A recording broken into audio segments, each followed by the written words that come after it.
Before we dive into this story, drop a comment below and tell us where you're watching from. This is a tale that changed everything I thought I knew about love, betrayal, and forgiveness. Enjoy the journey with me. My name is Theodore Hartwell, and I'm 80 years old. I've lived alone in this house for 32 years, ever since my wife Evelyn vanished without a trace. People say time heals all wounds, but I'm here to tell you that some wounds just learn to whisper instead of scream. It was a Tuesday morning when my world tilted off its axis again. I was having my usual breakfast, black coffee and toast, same routine for 3 decades, when the phone rang. Now, at my age, phone calls are usually doctors, telemarketers, or bad news. But when I answered, I heard something that made my blood freeze. Theodore, the voice was soft, trembling, barely above a whisper. "Theodore, it's me!" I nearly dropped the receiver. That voice, I'd heard it in my dreams, my nightmares, my quiet moments of desperation for 32 years. It was Evelyn's voice, but that was impossible. She'd been gone since 1999, disappeared, like smoke on a windy day. "Who is this?" I managed to croak out, my hands shaking like autumn leaves. "I'm sorry, Theodore. I'm so sorry. I need you to know. I need you to forgive me." The line went dead. I sat there for an hour, staring at that phone, wondering if my old mind was finally playing tricks on me. But deep in my heart, I knew. I knew that voice like I knew my own heartbeat. Evelyn was alive. After 32 years of believing she was dead, my wife was somewhere out there, and she just called me. The house felt different after that call. Every creak of the floorboards, every shadow in the corner seemed to whisper her name. I walked through rooms that had been frozen in time since 1999, touching things she'd touched, remembering moments we'd shared. Her coffee mug still sat in the cabinet, unwashed since the morning she disappeared. Her garden gloves still hung by the back door, waiting for hands that never returned. But why now? Why, after all these years of silence and suffering? And most importantly, where had she been while I'd been dying a little more each day, wondering if she was lying in some unmarked grave or suffering in the hands of a killer? I pulled out the old photo albums, something I hadn't done in years. There she was, young and radiant on our wedding day, laughing at something I'd whispered in her ear. There we were on vacation in Maine, her hair wild from the ocean breeze, her eyes bright with happiness. Every picture was a dagger to my heart, a reminder of what I'd lost and never understood. The questions tormented me through that sleepless night. Was she being held somewhere against her will? Had she been injured, suffering from amnesia all these years? Or worse, had she left me voluntarily, choosing to let me believe she was dead rather than face whatever had driven her away? I had to find out, even if it killed me, even if it destroyed whatever peace I'd managed to build over the decades. I had to know the truth. I couldn't sleep that night. Every time I closed my eyes, I heard Evelyn's voice echoing in my head like a ghost refusing to rest. By morning, I'd made a decision that would have seemed crazy to anyone who knew me. I was going to find her. But first, let me tell you about the woman I married in 1975. Evelyn Rose Mitchell was 23 when we met at a church social in downtown Chicago. She had auburn hair that caught the light like fire and green eyes that seemed to hold all the secrets of the world. I was 28, working as an accountant, and thought I was the luckiest man alive when she said yes to my proposal. We had 24 beautiful years together. Evelyn was everything a man could want, kind, intelligent, with a laugh that could fill our entire house with joy. She taught 3rd grade at Lincoln Elementary and talked constantly about the children she wanted us to have. That was our only real point of contention. I kept saying someday, while she wanted to start a family right away. I remember how her face would light up whenever she saw children playing in the park, or when her students would hug her goodbye at the end of the school day. She had such a natural way with kids, patient and nurturing in a way that made me fall in love with her all over again every time I witnessed it. But I was cautious, always wanting to wait for the perfect time, the perfect financial situation, the perfect moment that never seemed to come. The night she disappeared, we'd had our worst fight ever about children. I'd come home from work, stressed about a big audit, and Evelyn brought up adoption papers she'd gotten from the agency. I exploded. I told her I wasn't ready, that we had time, that she needed to stop pressuring me. The last words I ever spoke to my wife were, "Can't you just give me some peace for once?" She went to bed crying. When I woke up the next morning, she was gone. Her purse was missing, but everything else remained. Clothes, jewelry, even her wedding ring on the nightstand. The police treated it like a runaway wife case. Domestic dispute, they called it. She'll come back when she cools off. But she never did. I spent every penny of our savings hiring private investigators. I put up flyers with her picture from here to California. I called every hospital, morgue, and shelter within a 500-mile radius. Nothing. It was like Evelyn Rose Hartwell had simply stepped off the face of the earth. The investigators found no leads, no clues, no trace of where she might have gone. Her car was discovered 3 days later in a mall parking lot 30 miles from our house. Keys still in the ignition, no signs of struggle.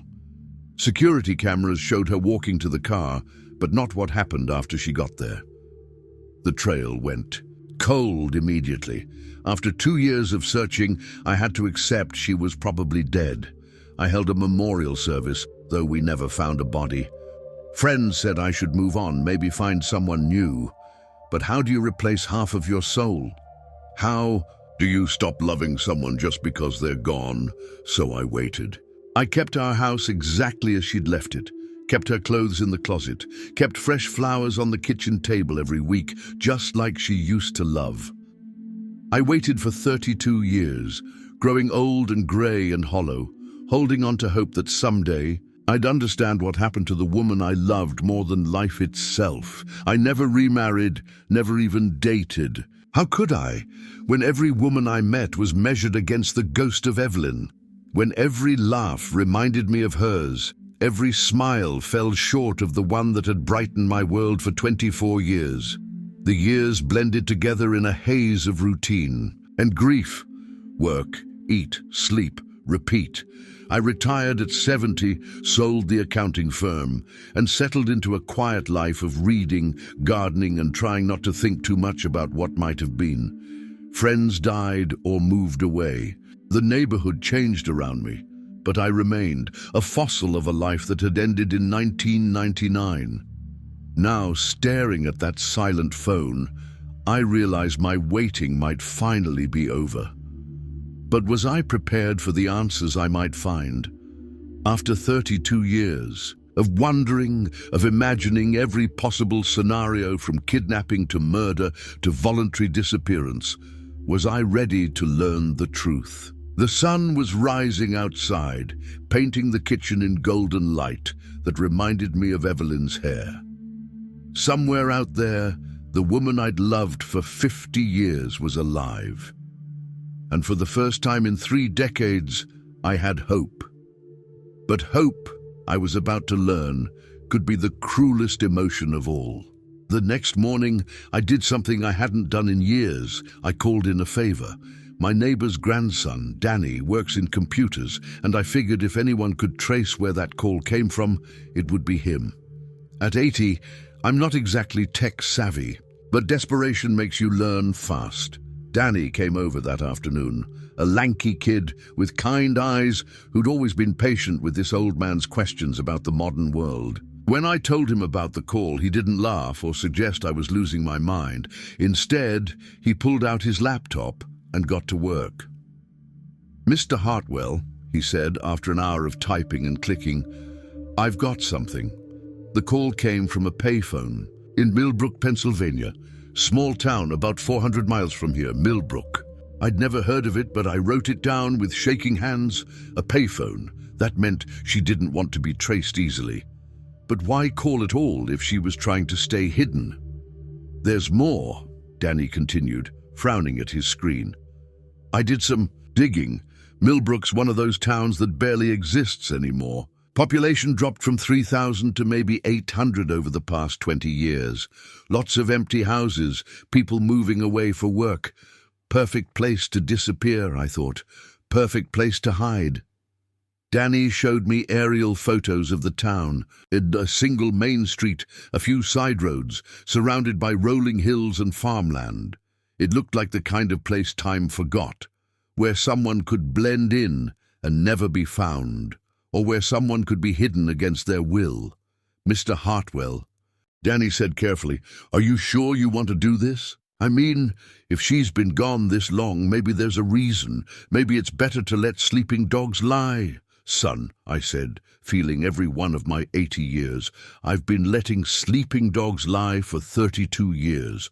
Those dogs have been eating me alive from the inside. I need to know the truth, whatever it is." That night, I made another decision that would have shocked anyone who knew the careful, methodical Theodore Hartwell. I was going to Millbrook. I packed a small bag with 2 days' worth of clothes, Evelyn's favorite photograph from our 10th anniversary, and every dollar I had in the bank, about 3,000 in cash. I hadn't been on a road trip in decades, and my old sedan protested the journey with strange noises and sluggish acceleration. But I pressed on, driven by a combination of hope and dread that made my chest feel tight. Every mile brought me closer to answers I wasn't sure I wanted. The drive took me 8 hours, with stops for gas and to rest my old bones. I passed through small towns that looked like they'd been frozen in time, places where the American dream had faded into quiet resignation. Millbrook, when I finally reached it, was the most forgotten-looking of them all. I arrived just as the sun was setting behind rolling hills that looked like they'd been painted by someone who understood loneliness. The town was even smaller than Danny had described. One main street with a handful of shops, most of them closed. A few streetlights cast weak circles of yellow light on empty sidewalks.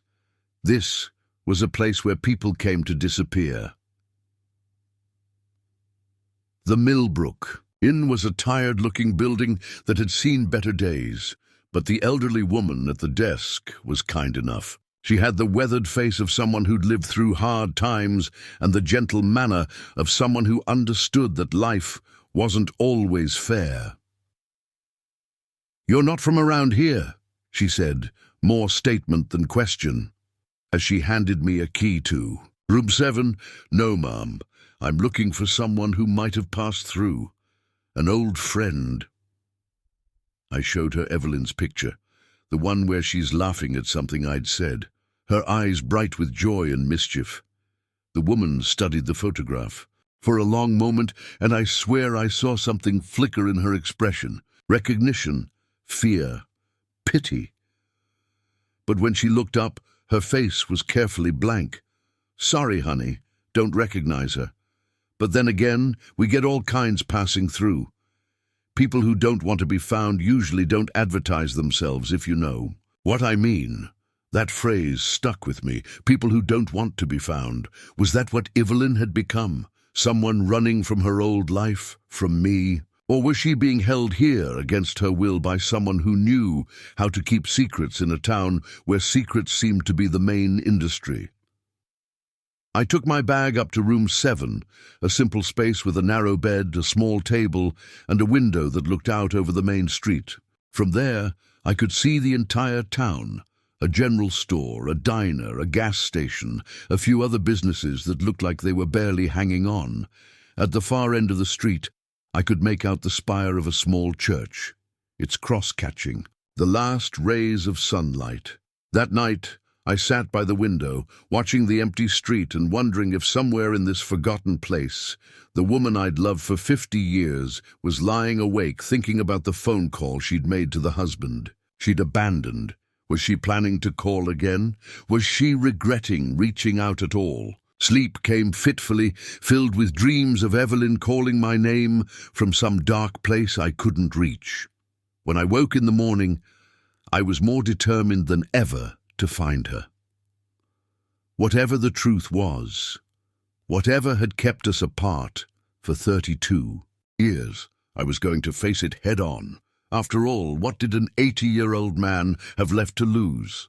The next morning, I walked Millbrook's main street like a man searching for ghosts. The town felt heavy with secrets, the kind of place where everyone knows everyone else's business, but nobody talks about it to strangers.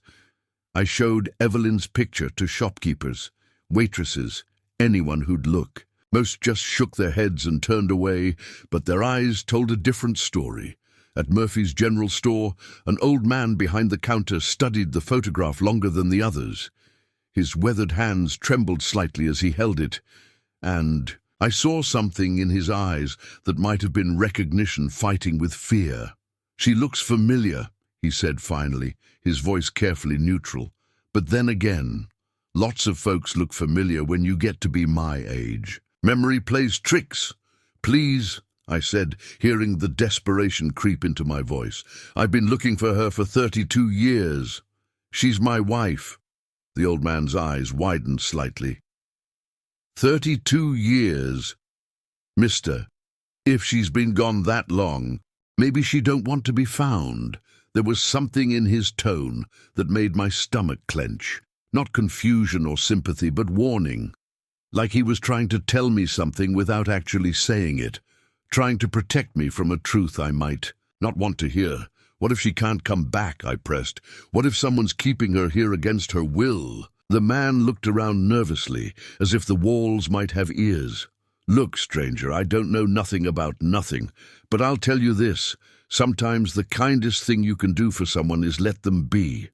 Some folks come to places like Millbrook because they need to disappear, and that's their business." He handed the photo back to me and turned away, clearly done with the conversation. But as I walked toward the door, I heard him mutter under his breath, "Some mistakes can't be undone no matter how much time passes." I spent the afternoon walking every street in town, peering into windows, checking faces against the image burned into my memory. Millbrook felt like a place where time had stopped, where people came to escape whatever they were running from. Empty houses sat next to occupied ones, and I noticed how quickly curtains fell whenever I approached a window. The few people I encountered on the streets were polite but distant, giving me the kind of nods you give to strangers you hope will move along quickly. Children played in yards behind chain-link fences, their mothers watching me with suspicious eyes. This was a community that had learned to be wary of outsiders asking questions. As evening approached, I found myself on Elm Street, a row of modest houses that had seen better days. Some were clearly abandoned, with boarded windows and overgrown yards. Others showed signs of life. Lights in windows, cars in driveways, the distant sound of television sets. That's when I saw her, a figure in a second-story window of a house that looked abandoned from the outside. The glass was dirty, the yard overgrown with weeds, but there was definitely someone standing there watching me. My heart nearly stopped when I realized the shape of the shoulders, the way she held her head. It was exactly like Evelyn. I called out, my voice cracking with emotion, but the figure stepped back into the shadows. I ran to the front door and pounded on it, shouting her name, but no one answered. The door was locked, but I found a window around back that had been left unlatched. Whether by accident or design, I couldn't tell. Inside, the house smelled of dust and abandonment. But there were signs someone had been there recently. In the bedroom where I'd seen the figure, I found women's clothing hanging in the closet, dresses from the 1990s, exactly the style Evelyn used to wear. On the dresser was a hand mirror, the silver tarnished with age, and when I picked it up, I could swear it still held the faint scent of her perfume. But most shocking of all was what I found tucked under the mattress. Pages torn from a journal, written in handwriting I recognized as surely as my own, Evelyn's handwriting. The entries were dated from late 1999, just after she'd disappeared. "He doesn't understand," one entry read. "I can't tell him the truth. It would destroy everything we built together. Maybe it's better this way. Maybe it's better if he thinks I'm dead." My hands shook as I read those words. Dead. She'd wanted me to think she was dead. But why? What truth could have been so terrible that she'd choose to vanish rather than face it? Another entry, dated a week later. The sickness is getting worse. I can't hide it much longer. How do I tell the man I love that I'm carrying someone else's child? How do I explain that one moment of weakness has destroyed our entire life together? The pages slipped from my fingers like they were on fire. Pregnant. Evelyn had been pregnant when she disappeared, and the child wasn't mine. The truth hit me like a physical blow. My wife had had an affair, and rather than face me with the reality of her betrayal, she'd chosen to let me believe she was dead. I heard footsteps on the porch outside and quickly stuffed the journal pages into my pocket. Someone was coming, and I had the feeling I wasn't supposed to be there. The front door opened with a creak, and I heard voices, low, urgent, discussing something that made my blood run cold. He's been asking questions all over town, a man's voice said. Someone's going to slip up soon. Tell him something they shouldn't. We've kept this secret for 30 years, replied a woman. We can keep it a little longer. What if he doesn't give up? What if he keeps digging? Then we handle it like we've handled everything else. This town takes care of its own. I barely made it out the back window before they entered the house. Hidden behind an overgrown hedge, I watched through the dirty glass as two figures moved through the rooms I'd just searched. One was a man in a sheriff's uniform. The other was a woman whose silhouette made my heart stop. Even after 32 years, even through a dirty window, I knew that profile. I knew the way she moved, the gesture she made when she was thinking hard about something. It was Evelyn. My wife was alive, and she was working with the local sheriff to keep me from finding her. The question was, why? I barely made it back to the inn without collapsing. The weight of what I'd discovered, the journal pages, the house, the silhouette that could only belong to Evelyn, pressed down on me like a physical burden. At 80 years old, my heart wasn't built for this kind of shock, this kind of betrayal layered upon betrayal. In the safety of room 7, I spread those torn journal pages across the small table and read them again by lamplight, hoping I'd misunderstood, praying my old eyes had played tricks on me. But the words remained the same, written in Evelyn's careful script. March 15th, 1999. I can't keep this secret much longer. The morning sickness is getting worse, and Theodore is starting to notice. How do I tell the man I love that I'm carrying another man's child? How do I explain that one moment of weakness has destroyed everything we built together? The next entry was dated 3 days later. I've made contact with someone who can help. They call it the Fresh Start Network. People who help others disappear when their lives become impossible to bear. It costs everything we have saved, but what choice do I have? Theodore deserves a wife who's faithful, not one who's carrying his brother's baby. My brother. The words hit me like a sledgehammer to the chest. David had been dead for 15 years. Now killed in a car accident in 2010. He'd always been the charming one, the one women noticed first. But Evelyn, my Evelyn with my own brother, I read on, my hands shaking so badly I could barely hold the pages. David came by last night after our fight about children. I was crying, drinking wine, and he was so understanding, so gentle. He said, "You didn't appreciate what you had, that any man would be lucky to have me." One thing led to another, and before I knew what was happening, the entry broke off there, but the next one continued. I can't undo what I've done. I can't take back that night or make this baby disappear. The Fresh Start people say they can. Give me a new identity, a place to start over where no one knows my history. Theodore will think I left because of our fight about children. Better he hates me for abandoning him than knows the truth about what kind of woman he married. The final entry was barely legible, written in what looked like tears. "Tomorrow I disappear. Theodore will wake up to an empty house and a cold bed, and he'll spend the rest of his life wondering what he did wrong. It's better this way. Better. He has a chance at happiness with someone who deserves his love. I pray he never finds out about David. I pray he never finds out about the baby." I sat in that dim hotel room until dawn, reading those pages over and over, trying to process 32 years of deception. Everything I'd believed about my marriage, about Evelyn, about my brother, about myself.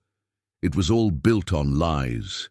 She hadn't been kidnapped or killed. She'd chosen to leave me rather than face the consequences of her affair with my own brother. But there was something else gnawing at me, something that didn't add up. The journal entries stopped abruptly in 1999. What happened to the baby? Where? Had Evelyn gone after she disappeared? And most importantly, why had she called me now, after all these years of silence? The woman I'd seen in that house had been older, greyer, marked by time just as I was. If she'd been pregnant when she left, the child would be 32 years old now.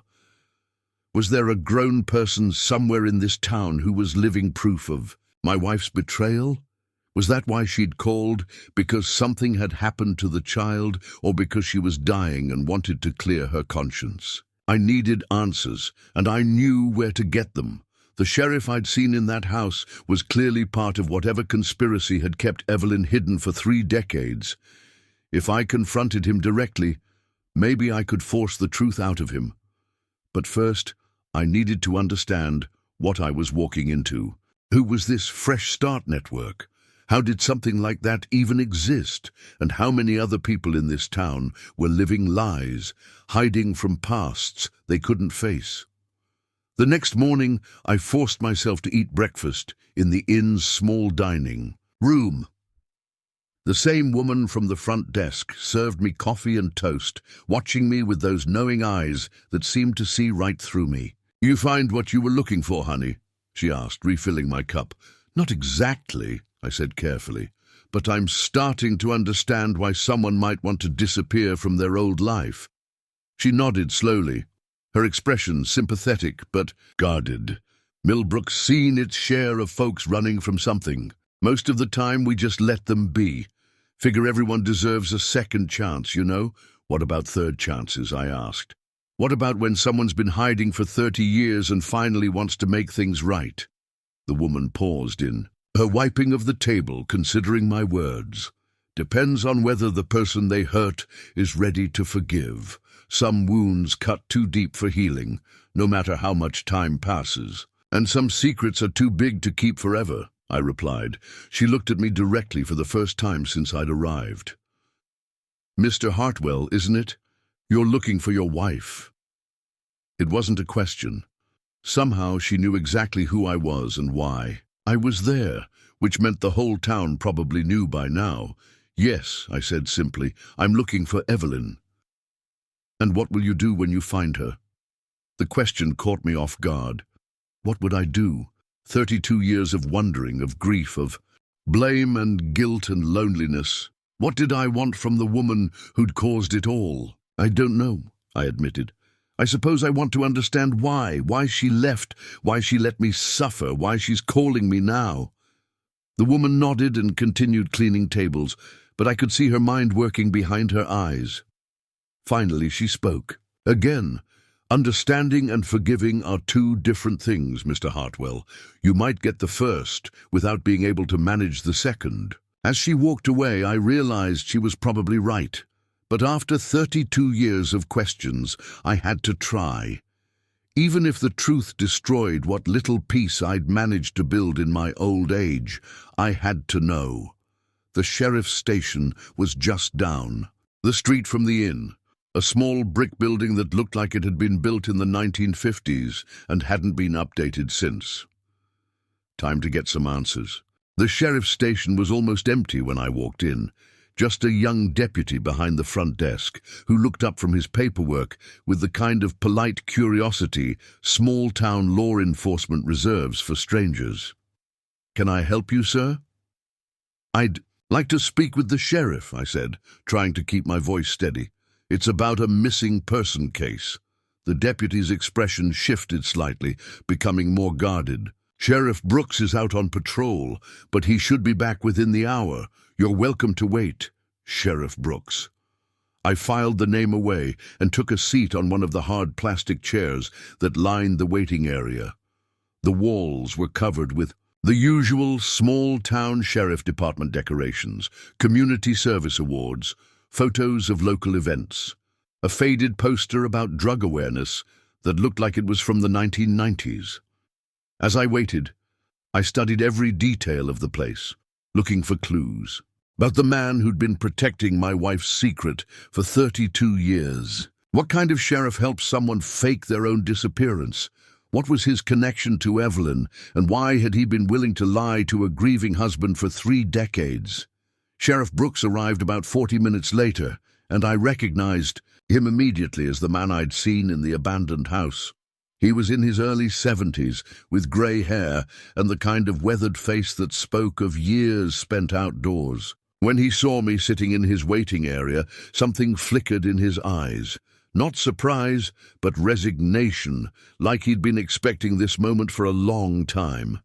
"Mr. Hartwell," he said, and the fact that he knew my name confirmed what I'd suspected. "I hear you've been asking questions around town." "Sheriff Brooks," I replied, standing to face him. "I think it's time we had a conversation about my wife." He nodded slowly and gestured toward his office. "I suppose it is." His office was small and cluttered, with files stacked on every available surface and a coffee pot that looked like it hadn't been cleaned in months. Brooks settled behind his desk and studied me with the careful attention of a man trying to decide how much truth he could afford to tell. "How long have you known she was here?" I asked, without preamble. "Since the beginning," he said simply. "Since 1999, when she first came to Millbrook. And you've been helping her hide from me for 32 years. I've been protecting her," Brooks corrected. "There's a difference. Protecting her from what?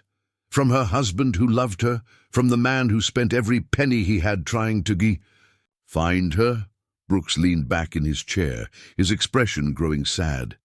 "Mr. Hartwell, there are things about your wife's situation that you don't understand. Things that made it necessary for her to disappear. Then explain them to me," I demanded. "I found the journal pages. I know she was pregnant when she left. I know the baby wasn't mine.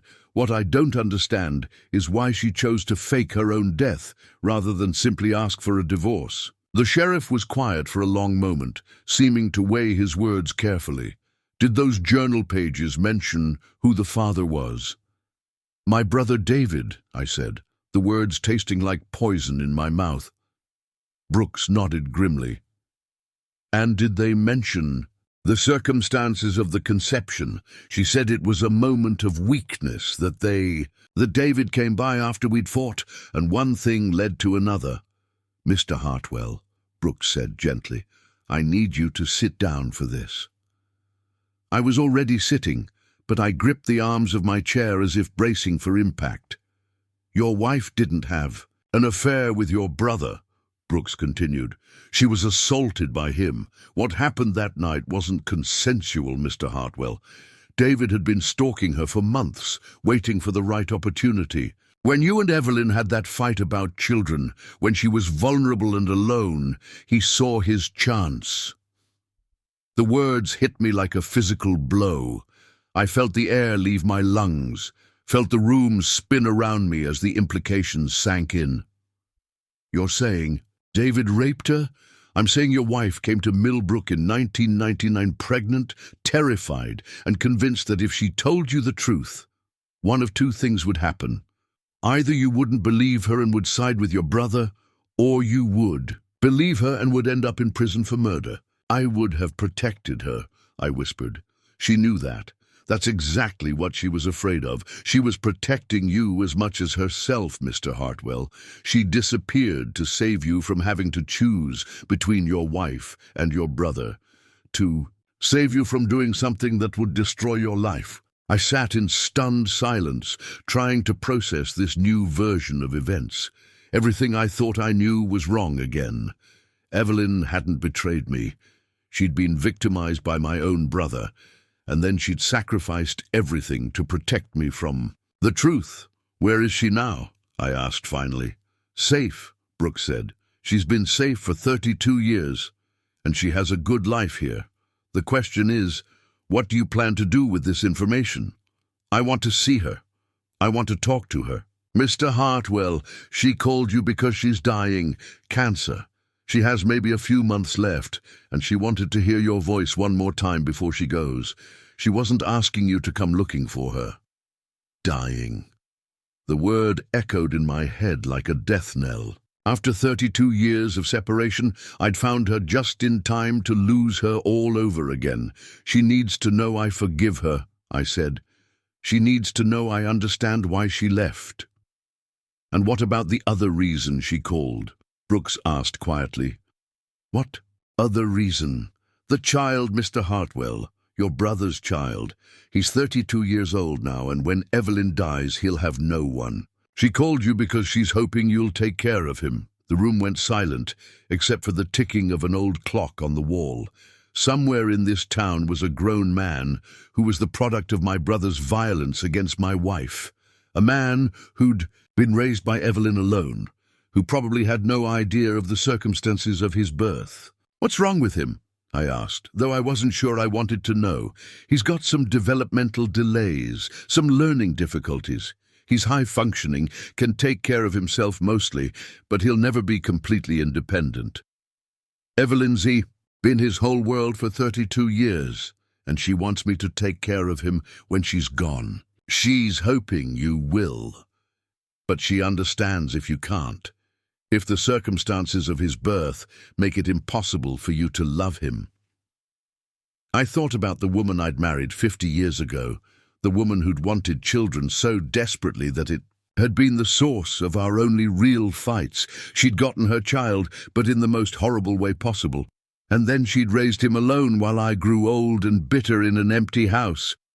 I want to meet him, I said finally. I want to meet them, both. Sheriff Brooks studied my face for a long moment, as if trying to gauge my sincerity. Mr. Hartwell, once you go down this road, there's no going back. Are you sure you're ready for this? Was I ready? Was anyone ever ready to confront 32 years of lies and discover that everything they thought they knew about their life was wrong? I'm ready, I said, but as Sheriff Brooks reached for his phone to make the call that would change everything, I wondered if I was telling the truth.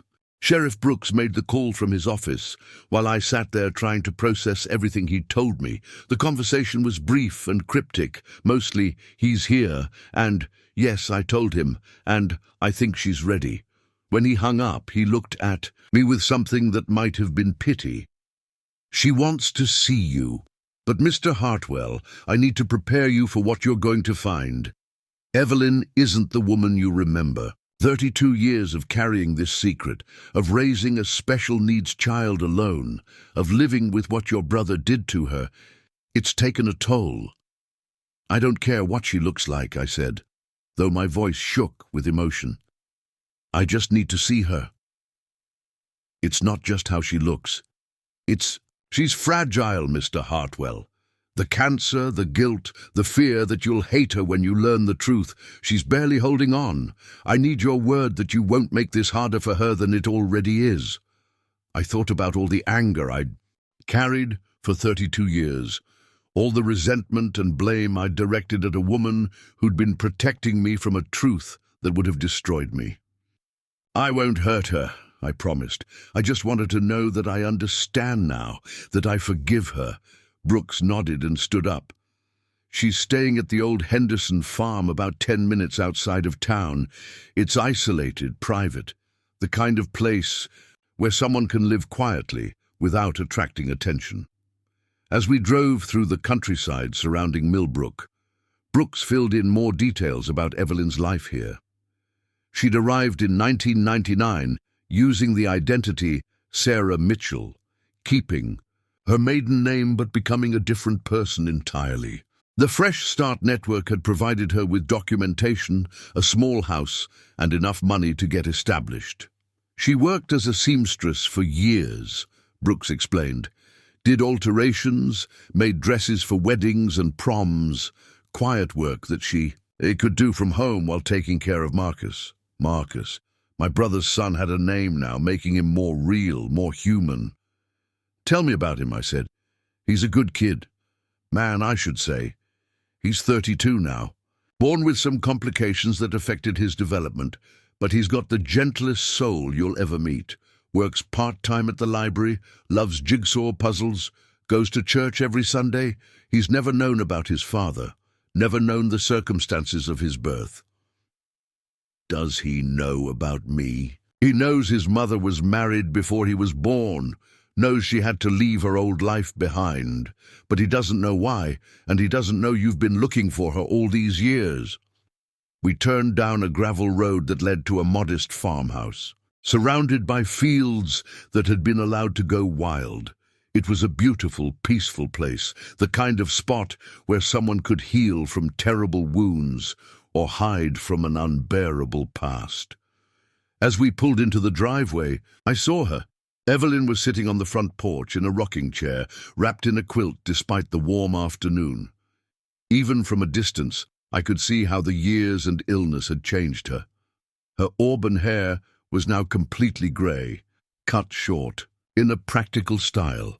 Her face was thinner, marked by lines that spoke of worry and sorrow. But when she looked up and saw me getting out of the car, her eyes were exactly as I remembered them, green as spring leaves, filled with intelligence and emotion. Those eyes filled with tears as I walked slowly toward the porch. We stood looking at each other across 32 years of separation, two old people who'd been young and in love when the world broke them apart. "Theodore," she whispered, and her voice was the same voice that had called me, the same voice I'd heard in my dreams for 3 decades. "Hello, Evelyn," I said, my own voice thick with emotion. We didn't embrace, didn't rush into each other's arms like couples do in movies. We were too fragile for that, too aware of all the hurt and misunderstanding that lay between us. Instead, we just stood there, memorizing each other's faces, trying to reconcile the people we'd been with, the people we'd become. "You look good," she said finally, and despite everything she smiled, that same radiant smile that had made me fall in love with her 50 years ago. "You're a terrible liar," I replied, and she laughed, a sound I'd forgotten I'd missed so desperately. "Always were too smart for your own good, Theodore Hartwell." The sound of footsteps inside the house interrupted our reunion. A moment later, a tall, lanky man appeared in the doorway. He had David's dark hair and eyes, but there was something gentle in his expression that my brother had never possessed. "Mom," he said, his voice carrying the careful pronunciation of someone who'd had to work hard to learn to speak clearly. "Is everything okay?" Evelyn looked at me, silently asking permission, then turned to her son. "Marcus, honey, I want you to meet someone very important. This is Theodore. He's family." Marcus studied me with the direct, unguarded gaze of someone who hadn't learned to hide his emotions. "Are you the Theodore from Mom's stories?" "I suppose I am," I said. "What kind of stories has she been telling you?" "Good ones," Marcus said. "Simply, about when she was young and happy before I was born and made everything complicated. The innocent way he said it broke my heart. This young man had somehow absorbed the idea that his existence had caused his mother's suffering when the truth was exactly the opposite. "Marcus," I said carefully, "you didn't make anything complicated. You're not responsible for any of the hard things that happened before you were born." He tilted his head, considering this. "But if I hadn't been born, Mom wouldn't have had to leave her old life behind." "If you hadn't been born," I said, looking directly at Evelyn, "your mother would have missed out on 32 years with the most important person in her life." Evelyn's eyes filled with fresh tears. "Theodore, there's so much I need to explain. So much you don't understand about why I left, why I stayed away.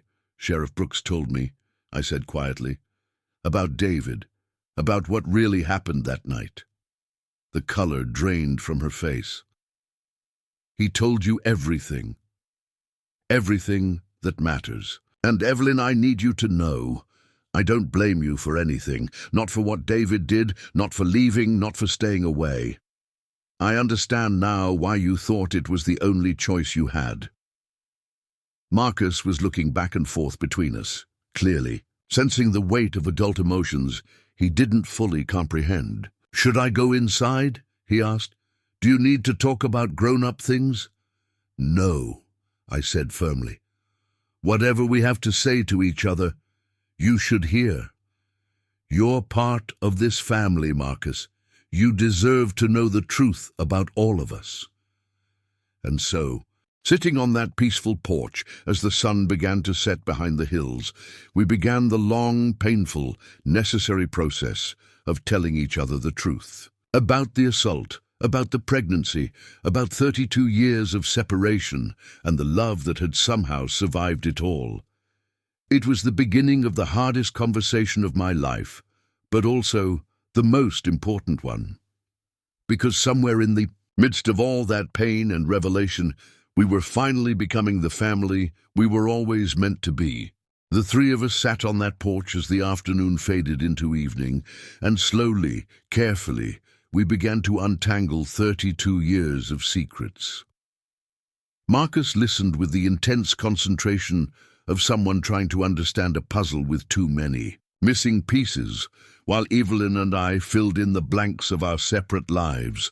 I need you to understand something, Theodore, Evelyn said, her voice barely above a whisper. When I left Chicago, I wasn't just running from what David did to me. I was running from the shame of it, from the fear that you'd look at me differently if you knew. I would have looked at David differently, I said firmly. Not you, never you. But I didn't know that then. I was 24 years old and pregnant and terrified, and all I could think about was protecting you from having to choose between your wife and your brother. Marcus had been quiet through most of our conversation, but now he spoke up. Mom, what happened to my father? The real one, I mean. Evelyn and I exchanged glances. How do you tell a gentle soul like Marcus that his father was a predator? How do you explain to someone who sees the good in everyone that he was conceived through violence? Your father died when you were 11 years old, I said carefully. He was in a car accident. Did he know about me? The question hung in the air like a challenge. I looked at Evelyn, seeing the fear in her eyes. We'd agreed to tell Marcus the truth, but how much truth was too much? No, Evelyn said finally. He never knew about you. And that was probably for the best. Marcus nodded, slowly processing this information. Was he a good man? The silence stretched out painfully. Finally, I spoke. He was my brother, and I loved him.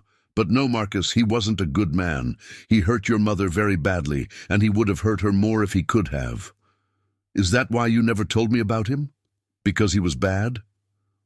I never. And told you about him because I wanted you to grow up knowing you were loved and wanted, not because of how you were conceived, but because of who you are, Evelyn said. You're nothing like him, Marcus. You have his eyes, but you have my heart. Marcus stood up and walked to the porch railing, looking out over the fields that surrounded the house.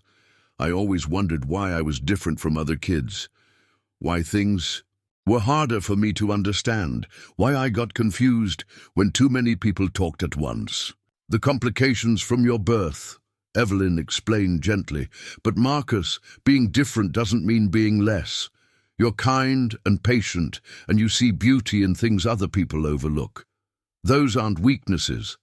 They're gifts. Theodore, Marcus said, turning back to face me, why did you come looking for Mom after all these years? Because she called me, and because I never stopped loving her, even when I thought she was dead. And now that you know the truth? About me? About why she left? I stood up and walked over to where Marcus was standing. He was taller than me now, this young man who carried my brother's DNA, but none of his cruelty. Now I understand that you're Mother is the bravest woman I've ever known. She sacrificed everything to protect both of us, me from a truth that would have destroyed me, and you from a world that might not have been kind to you. But what happens now? Marcus asked. Mum's sick, isn't she? That's why she called you. Evelyn's composure finally broke completely. Oh, honey, I'm so sorry. I wanted to tell you myself, wanted to prepare you better, but yes, I have cancer. And the doctors say I don't have much time left. Marcus absorbed this news with the same direct acceptance he'd shown throughout our conversation. How long? A few months, maybe less. And that's why you wanted Theodore to come? So I wouldn't be alone when you die? The blunt way he put it took my breath away. But Evelyn nodded. I know it's not fair to ask him to take care of you. I know I have no right to expect anything from him after what I put him through. But Marcus, you're going to need someone. And Theodore is good man, the best man I've ever known. Marcus looked at me with those earnest eyes that held no guile, no manipulation, just honest need. Would you do that? Would you take care of me even though I'm not really your family? Marcus, I said, my voice thick with emotion, you are my family. Maybe not by blood, but by choice. And yes, I'll take care of you. If you'll let me. Even though I'm slow sometimes, even though I need help with things other adults can do by themselves, especially because of that. Everyone needs help with something, Marcus. I'm 80 years old. I'm going to need help too. Maybe we can help each other. For the first time since I'd arrived, Marcus smiled, a genuine, radiant expression that transformed his entire face. I'd like that. I'd like having a family again. As night fell around us, we moved inside the small house that had been Evelyn's sanctuary for 32 years. It was simply furnished but comfortable, filled with Marcus's completed jigsaw puzzles and Evelyn's sewing projects. On the mantel were photos of Marcus at various ages, first steps, first day of school, graduations, all the milestones I'd missed. I kept thinking about you, Evelyn said, noticing me looking at the pictures, wondering what you were doing, whether you'd remarried, whether you were happy. I hoped you were, but I was also selfishly glad when Sheriff Brooks told me. You were still alone. I could never replace you, I said simply. I tried to move on, tried to convince myself you were gone, but part of me always knew you were out there somewhere. And now? I looked around the room at the life she'd built without me, at the son she'd raised alone, at the woman she'd become, in our years apart. Now I understand that love isn't just about being together. Sometimes it's about making impossible choices to protect the people you care about. You loved me enough to let me go, Evelyn. That's the most precious gift anyone's ever given me. Marcus had fallen asleep in his chair, exhausted by the emotional weight of the day. Evelyn and I sat in comfortable silence, watching him sleep, both of us thinking about the strange journey that had brought us to this moment. Theodore, Evelyn said finally, I need you to know that these 32 years weren't wasted. Raising Marcus, watching him grow into the wonderful man he is, it gave my life meaning. It made the sacrifice worthwhile. And I need you to know that even though we were apart, you were with me every day. In every decision I made, every choice I faced, I thought about what you would want me to do. You shaped the man I became, even from a distance. We had so much more to say to each other, so many years to account for, so many hurts to heal. But that night, it was enough to be in the same room, breathing the same air, watching over the young man who had become the bridge between our past and our future. Tomorrow would bring new challenges, difficult conversations, and the beginning of learning how to be a family again. But tonight, for the first time in 32 years, I felt complete. The next morning, I woke up on Evelyn's couch feeling more rested than I had in years. For the first time in 3 decades, I'd slept without the weight of unanswered questions pressing down on my chest. The truth, however painful, had set something free inside me. Marcus was already up, working on a jigsaw puzzle at the kitchen table while Evelyn made coffee. The scene was so domestic, so peacefully normal, that for a moment I could pretend we were just a regular family starting another ordinary day. "Good morning, Theodore," Marcus said without looking up from his puzzle. "Do you like pancakes? I make them on Saturdays." "I love pancakes," I said, realizing it had been years since I'd had a proper breakfast. Living alone, you tend to forget about simple pleasures like pancakes on Saturday morning. As Marcus bustled around the kitchen with the easy familiarity of someone who'd been helping his mother for years, I watched Evelyn watching him. The love in her expression was so pure, so fierce, that it took my breath away. This was a woman who'd found her purpose in raising a child who needed extra care, extra patience, extra love. "He's remarkable," I said quietly. "He's my whole world." Evelyn replied, "But Theodore, I need you to understand what you're agreeing to take on. Marcus needs structure, routine. He gets anxious when things change too quickly or when there are too many strangers around. He takes medication for seizures, though he hasn't had one in over 3 years. He can do most things for himself, but he needs guidance with complex decisions. What about his job at the library? Mrs. Henderson has been wonderful with him. She gives him tasks that play to his strengths: organizing, filing, maintaining order. He's incredibly methodical, never forgets anything once he's learned it properly." Marcus appeared at my elbow with a plate piled high with perfectly golden pancakes. "I remembered you like coffee," he said proudly. "Mom told me you always had coffee with breakfast." The fact that Evelyn had talked about me, had shared details of our life together with Marcus, touched me deeply. For 32 years I'd thought I was alone in my memories, but she'd been keeping our story alive through her son. After breakfast, Evelyn showed me around the property. The house sat on about 10 acres with a vegetable garden that Marcus tended with religious devotion and a small barn that housed a few chickens and an old goat named Harold. "Marcus loves animals," Evelyn explained as we watched him scatter feed. "For the chickens, they don't judge him or make him feel different. Harold has been his constant companion for 8 years now. What will happen to them when—" I started to ask, then stopped. "When I die?" Evelyn finished matter-of-factly. "That's part of what we need to figure out, isn't it? Marcus can't manage this place alone, but he's never lived anywhere else. This is his security, his anchor." I watched Marcus scratching Harold behind the ears, talking to the old goat in the patient, gentle way he seemed to approach everything in his life. The idea of uprooting him from this peaceful place seemed cruel, but I couldn't see how an 80-year-old man could maintain a farm. "Could we make it work?" I asked. "Could I move here instead of taking Marcus away from everything he knows?" Evelyn turned to stare at me. "You'd do that? You'd leave Chicago, leave your whole life behind?"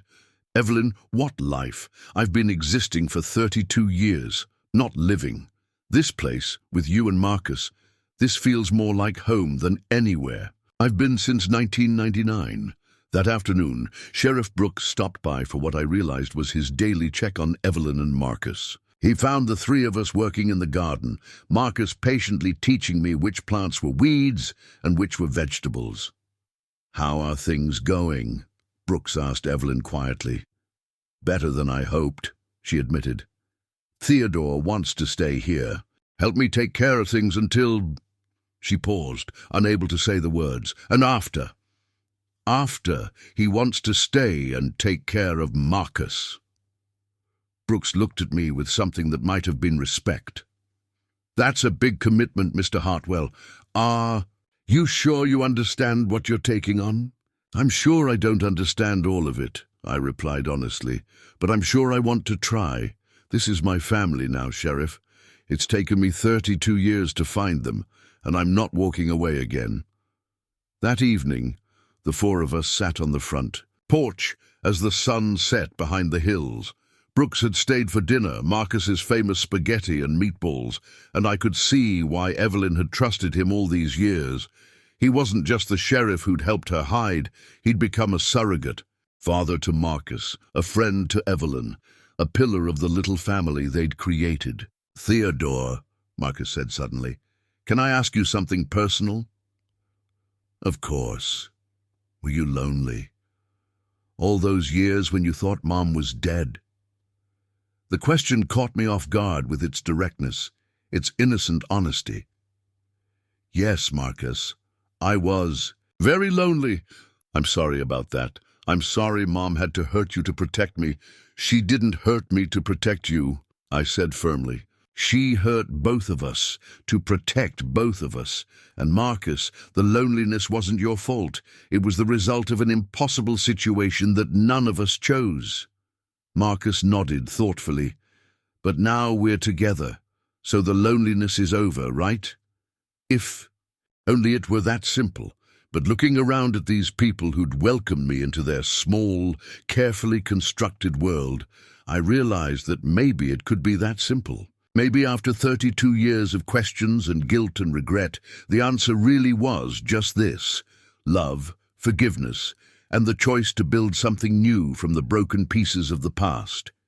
"Yes," I said, and meant it. "The loneliness is over."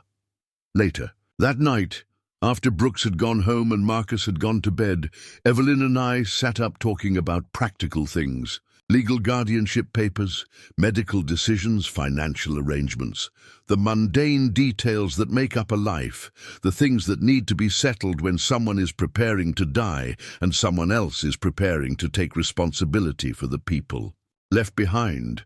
But underneath all the practical talk was the deeper conversation we were both avoiding. How do you say goodbye to someone you've loved for 50 years? How do you make peace with losing them all over again, just when you've found them? "Evelyn," I said finally when we'd exhausted all the practical topics, "I need you to know that I forgive you, completely, totally, without reservation. You made an impossible choice in an impossible situation, and you made it out of love. I understand that now." "And I need you to know," she replied, tears streaming down her face, "that leaving you was the hardest thing I've ever done. Not a day went by that I didn't think about you, didn't wonder what you were doing, didn't wish things could have been different." "They couldn't have been different," I said. "Not then, but they can be different now. For the time I have left, for whatever time we have. And after that, every day I spend taking care of Marcus will be a way of taking care of you too." We held hands in the darkness, two old people who'd found each other again against impossible odds. And for a moment, it felt like we were young again, like we had all the time in the world. But morning would come, bringing with it doctor's appointments and difficult decisions, and the relentless march of a disease that wouldn't be reasoned with or forgiven or loved away. Still, we had tonight. We had this moment, and sometimes that has to be enough. 3 weeks later, I'd officially moved my life from Chicago to Millbrook. It was surprisingly easy to pack up 32 years of solitary existence. Most of it had been waiting, after all, and you can't pack hope and loneliness into boxes. I sold the house where Evelyn and I had been happy, donated most of the furniture to charity, and brought only the things that mattered: photo albums, her grandmother's china, the engagement ring she'd left on the nightstand the morning she disappeared. Marcus helped me arrange my belongings in what had been Evelyn's sewing room. He approached the task with the same methodical patience he brought to everything, asking thoughtful questions about each item's significance and finding the perfect place for everything. "This is Mom, when she was young," he said, holding up our wedding photo. "She looks happy." "She was happy," I said. "We both were." "And this is you when you had dark hair," Marcus observed with the kind of direct honesty that might have been embarrassing from anyone else, but felt refreshing from him. "Hard to believe, isn't it?" Marcus studied the photo seriously. "No, I can see you in your face. The important parts don't change." Sometimes his simple wisdom took my breath away. Living in the same house as Evelyn, after 32 years of separation, was both wonderful and heartbreaking. Wonderful because I got to witness the small rhythms of her daily life, the way she hummed while making coffee, the gentle patience she showed with Marcus, the fierce concentration she brought to her crossword puzzles. Heartbreaking because I could see the cancer working its way through her body, stealing a little more of her strength each day. She tried to hide it from Marcus, maintaining their normal routines as much as possible. But I saw her grimace when she thought no one was looking, saw her grip the counter when a wave of pain hit, saw the way she studied Marcus's face like she was memorizing every detail. "How long do the doctors think?" I asked her one morning when Marcus was out tending to the animals. 6 weeks, maybe 8 if I'm lucky," she said matter-of-factly. "The pain medication helps, but it makes me foggy. I want to be clear-headed, for as long as possible, for Marcus, and for you. There are things I need to teach you, things about his routines and preferences that aren't written down anywhere." So we began what we privately called Marcus lessons. She taught me that he liked his sandwiches cut diagonally, that thunderstorms made him anxious, but classical music calmed him down, that he needed exactly 8 hours of sleep, or he'd be confused and irritable the next day. She taught me which pharmacist knew about his seizure medication, which doctor understood his developmental challenges, which neighbor could be trusted to check on him if something happened to me. "He's more capable than most people realize," she emphasized repeatedly. "But he needs predictability, Theodore. Changes upset him, especially big ones, like losing his mother." "Like losing his mother," she agreed quietly. "I'm worried about how he'll handle it. He's never experienced grief before. Not really. Sheriff Brooks's wife died a few years ago. But that was different. This is going to devastate him." Marcus seemed to sense that something was changing, that the comfortable world he'd known for 32 years was shifting beneath his feet. He became more clingy with Evelyn, more eager to help with household tasks, more insistent on maintaining their established routines. One evening I found him sitting on his bed, staring at a photo of himself and Evelyn from his high school graduation. "She's going to die, isn't she?" he said without looking up. The direct question hit me like a punch to the gut. "Yes, Marcus, she's very sick, and the doctors can't make her better. And then it will just be you and me." "Yes." Marcus was quiet for a long moment, processing this information with his usual careful consideration. "Are you scared?" "Terrified," I admitted. "I'm 80 years old, and I've never taken care of anyone like you before. I don't know if I'll be good at it." "I can help you learn," Marcus said simply. "I know what I need, mostly. And Theodore?" "Yes, I'm scared too, but I'm glad it's you. I'm glad Mom found you to take care of me." That night, Evelyn had her first really bad episode. The pain hit her like a freight train around 2 in the morning, leaving her gasping and crying in a way that terrified Marcus. I called the hospice nurse, who came out and adjusted her medication, but the message was clear. We were entering the final phase. Marcus sat up with us for the rest of the night, holding his mother's hand and talking quietly about anything and everything, his puzzles, the library, Harold the goat, childhood memories of birthday parties and Christmas mornings. His voice was steady, comforting, and I realized he was taking care of both of us.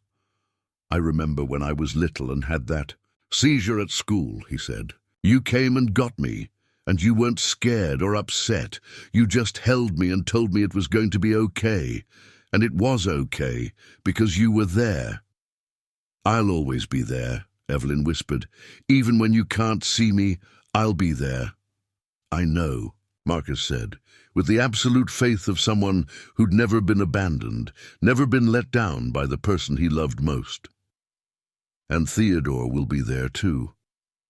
The next morning, Marcus helped me make breakfast with unusual solemnity. He was processing what had happened during the night, trying to understand that his mother was dying and that his world was about to change forever. "Theodore," he said as we set the table, "when Mom dies, will you still want to live here with me, or will you want to go back to Chicago?" "I'll want to stay here with you," I said firmly. "This is our home now, Marcus, yours and mine, even though it will be sad, even though we'll miss her, especially because we'll miss her. We'll miss her together, and we'll take care of each other, and we'll make sure this place stays full of love even after she's gone." Marcus nodded, satisfied with this answer. "Good, because I don't think I could be brave without you." But watching him care for his mother with such gentle strength, such unwavering devotion, I knew he was already braver than anyone I'd ever met. The question was whether I could be brave enough to deserve the trust they were both placing in me. Outside, Harold the goat bleated impatiently for his breakfast, and the chickens scratched in the dirt, and life went on with the stubborn persistence that characterizes all living things.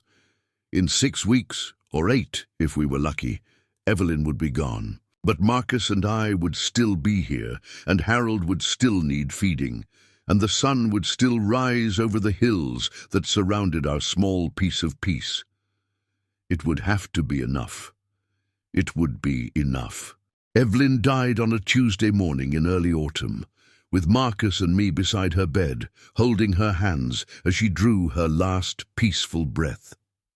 She'd been unconscious for 2 days, but that morning she opened her eyes one final time and looked at each of us with such love and gratitude that I felt my heart breaking and healing simultaneously. "Take care of each other," she whispered so quietly we had to lean in to hear her. Then she closed her eyes and was gone, as gently as falling asleep. Marcus didn't cry at first. He just sat there holding her hand, studying her face with the same intense concentration he brought to his puzzles. "She looks peaceful," he said finally, "like she's not hurting anymore." "She's not hurting anymore," I confirmed, though my own voice was thick with tears. "Should we call Sheriff Brooks?" "In a minute. Let's just sit with her for a moment first." We sat in that quiet room for nearly an hour, saying our private goodbyes to the woman who'd brought us together. Marcus talked to her as if she could still hear him, telling her about the puzzle he was working on, promising to take good care of Harold and the chickens, assuring her that he and I would look after each other. When the grief finally hit Marcus, it came like a dam bursting. He began to sob with the kind of raw, unfiltered pain that only comes from losing the most important person in your world. I held him while he cried, this gentle giant who'd been stronger than anyone had a right to expect, and let him mourn without trying to make it better or easier. "She's really gone," he said between sobs. "She's really gone, and I'm never going to see her again." "No," I said, holding him tight, "but she'll always be with you, in your memories, in the way she raised you, in all the love she gave you. That doesn't die with her body." "How do you know?" "Because I carried her with me for 32 years, even when I thought she was dead. Love doesn't end just because someone dies, Marcus. It changes, but it doesn't end." When Sheriff Brooks arrived with the funeral director, Marcus handled the arrangements with surprising composure once his initial grief had passed. He knew exactly what his mother had wanted: a simple service at the Methodist church, burial in the small cemetery behind it, no fuss or elaborate ceremony. "She always said death was just another kind of going home," Marcus explained to the funeral director. "She wanted it to be peaceful, like everything else about her life here." The funeral was 3 days later, small but meaningful. Besides Marcus and me, there were Sheriff Brooks, Mrs. Henderson from the library, Martha from the inn, Dr. Martinez, who'd been treating Evelyn's cancer, and maybe a dozen other people who'd known Sarah Mitchell and loved her son. These people had become Evelyn's chosen family over 32 years, and their presence filled the small church with warmth and love.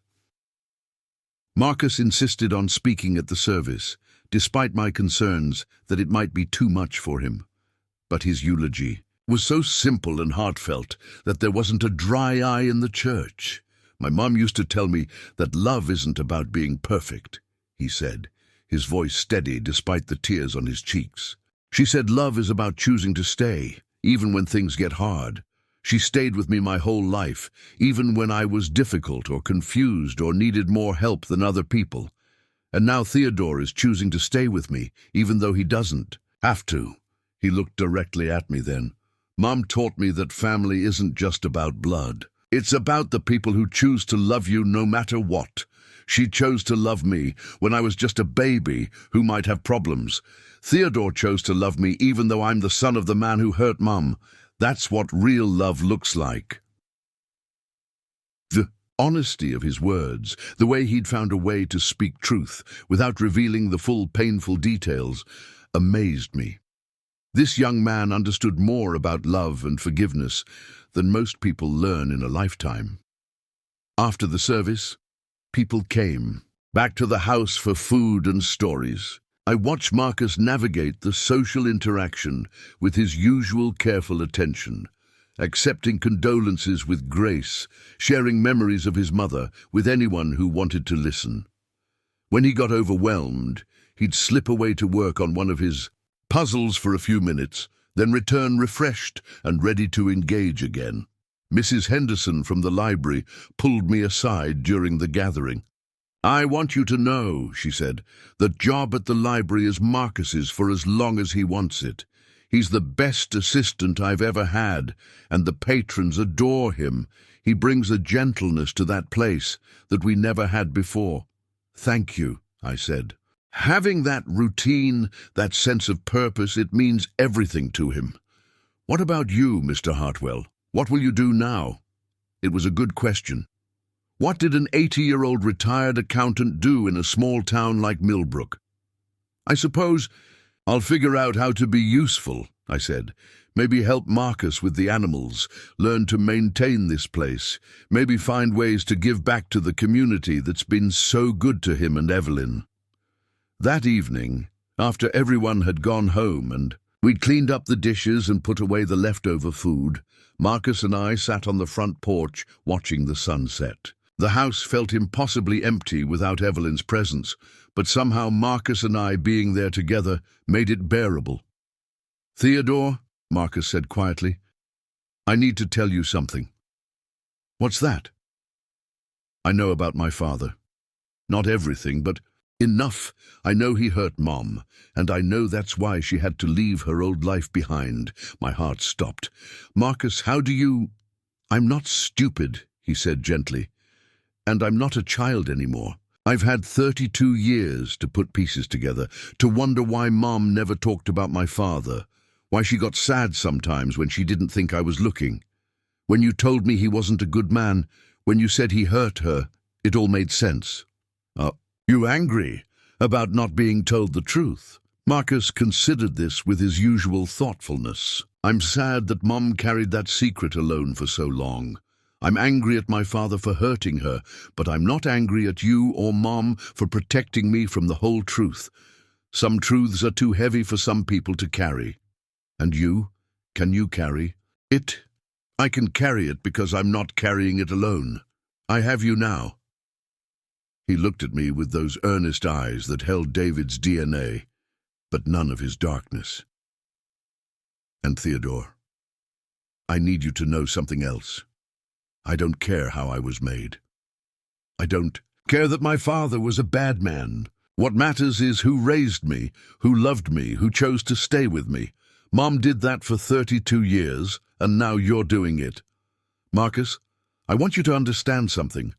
I'm not staying out of obligation, or because your mother asked me to. I'm staying because I choose to, because you've become important to me, because this feels like family in a way I hadn't experienced in 32 years.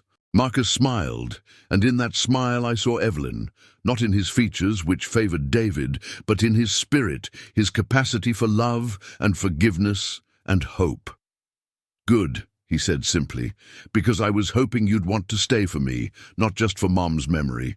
As the sun disappeared behind the hills, we sat in comfortable silence, two men who'd found family in the most unlikely circumstances.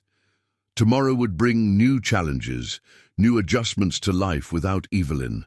But tonight, we had each other, and Harold bleating impatiently for his evening treat, and the chickens settling into their roosts, and all the simple rhythms that make up a life. "Theodore," Marcus said as we prepared to go inside. "Yes, I'm going to miss her every day for the rest of my life." "Me too, son. Me too." The word felt natural now, felt right. Son. Not by blood or law or conventional definition, but by choice, and love and the strange grace that had brought us together. Sometimes family finds you in the most unexpected ways, through the most painful circumstances, carrying gifts you never knew you needed. Inside, Marcus set up a new puzzle while I made us hot chocolate, a routine we'd developed in the weeks since I'd moved in. This puzzle was different from his usual landscapes. It was a picture of a lighthouse standing strong against a stormy sea, its light cutting through the darkness to guide ships safely to shore. "This one might take us weeks," Marcus said, studying the 1,000 tiny pieces. "That's okay," I replied. "We have time." And for the first time in 32 years, that was absolutely true.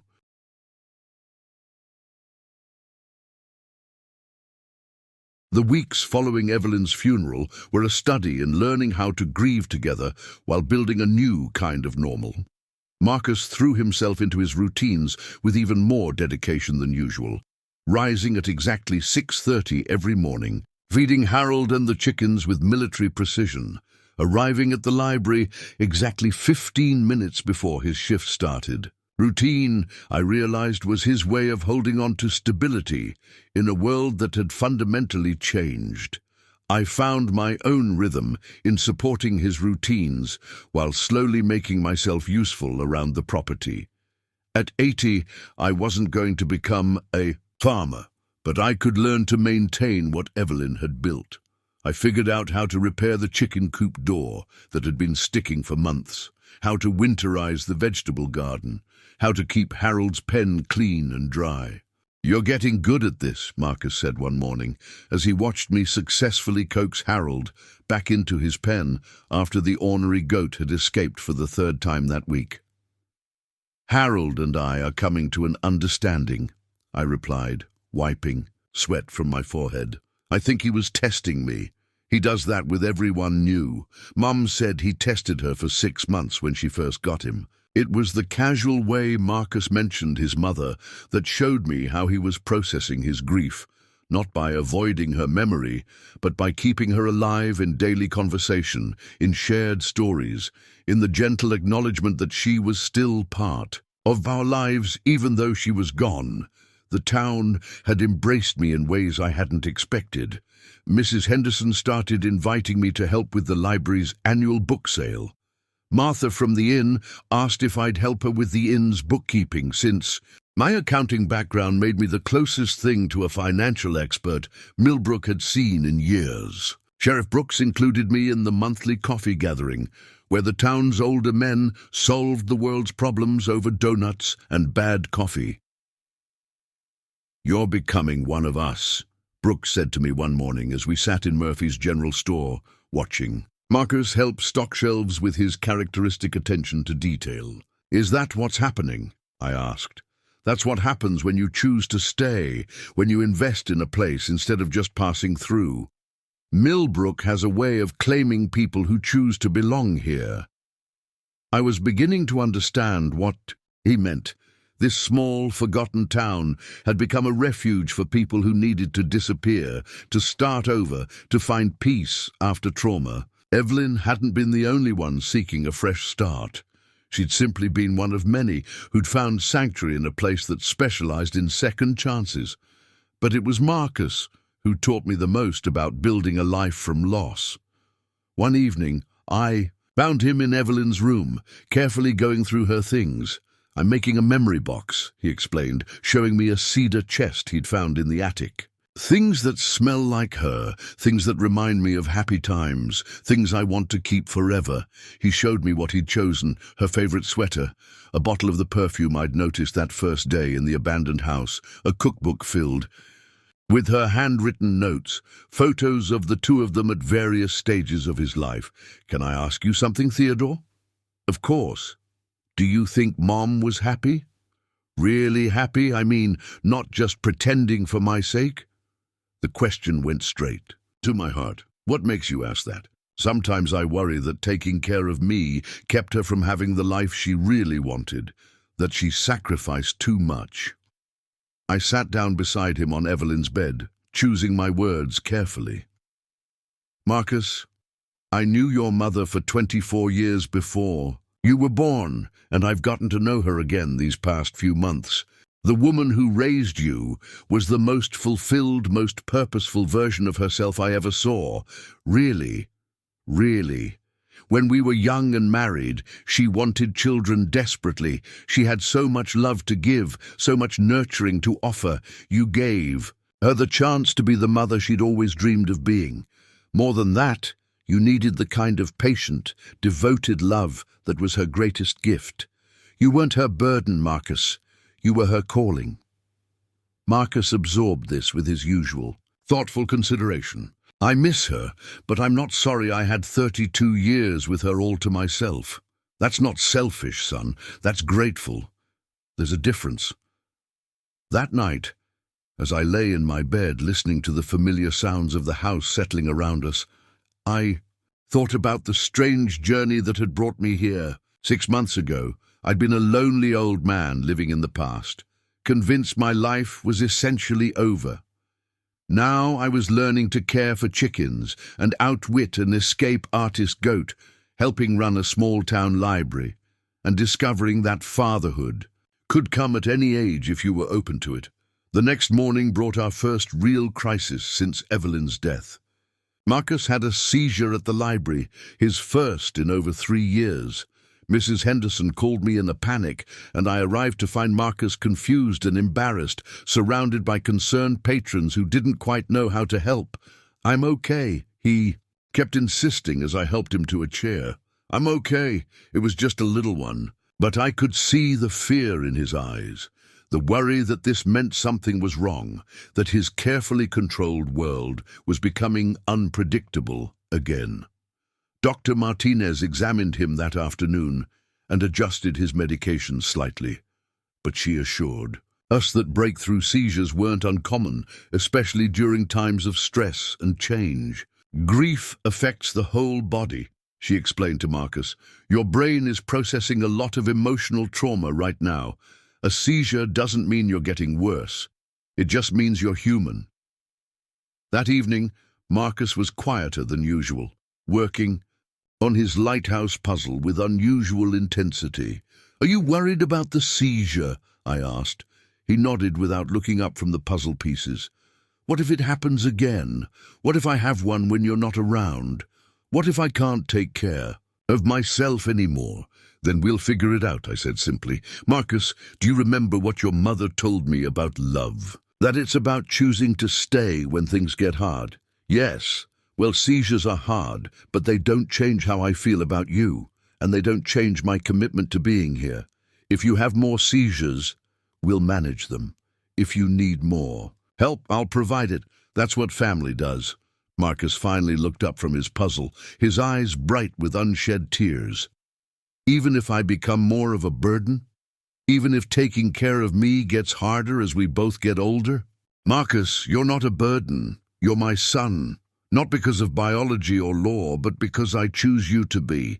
And sons aren't burdens, they're blessings, even when they come with challenges." "You really mean that?" "I really mean that." Marcus smiled and went back to his puzzle, but I could see the tension leave his shoulders. Later, as I helped him sort puzzle pieces by color, I realized that this was what Evelyn had been preparing me for. Not just the daily care and routines, but the deeper commitment of being someone's anchor in an uncertain world. Outside, the first snow of winter was beginning to fall. dusting the hills around our small farm with white. Inside, Marcus and I worked on our puzzle by the warm light of the table lamp, two unlikely family members building something beautiful together, one piece at a time. "Theodore," Marcus said as we prepared for bed, "thank you for not being scared of my seizure. Thank you for trusting me to take care of you when it happened. That's what families do, right? Take care of each other." That's exactly what families do. As I settled into sleep that night, I felt a deep sense of peace I hadn't experienced since I was young. This was where I belonged, with this gentle man who taught me that love could overcome any obstacle, that family could be created from the most unlikely circumstances, and that it was never too late to find your purpose in life. Tomorrow would bring new challenges, new opportunities to prove that love really was about choosing to stay. But tonight, we were home and we were family, and that was enough. Winter in Millbrook brought a different kind of beauty to our small world. The hills surrounding the farm were covered in snow, the bare trees etched against grey skies like delicate drawings. Marcus loved the winter mornings, the way the snow muffled all sound except for Harold's impatient bleating and the chickens' soft clucking as they waited for their breakfast. It had been 4 months since Evelyn's death, and Marcus and I had settled into a rhythm that felt natural, comfortable, and surprisingly joyful. He worked at the library 3 days a week. I helped Martha with bookkeeping at the inn twice a week, and together we maintained the small farm that had become our sanctuary. But winter also brought unexpected challenges. Harold developed a respiratory infection that required daily medication, which meant wrestling pills down the throat of a goat who seemed to view it as a personal insult. 2 of our hens stopped laying eggs, and Marcus worried endlessly that we weren't caring for them properly. "Mom would know what to do," he said one morning, as we stood in the chicken coop, trying to figure out why Henrietta and Beatrice had gone on strike. "Then let's ask her," I said. Marcus looked at me strangely. "Ask who?" "Your mother. She left detailed notebooks about everything else. Maybe she wrote something about chickens too." We spent that afternoon going through Evelyn's carefully organized records, and sure enough, we found her chicken care journal with detailed notes about seasonal changes, egg production cycles, and troubleshooting common problems. December. Through February, expect reduced laying due to shorter daylight hours, Marcus read aloud. Supplement with extra calcium and increase protein in feed. This is normal and will resolve in spring. The relief on his face was profound. She thought of everything, didn't she?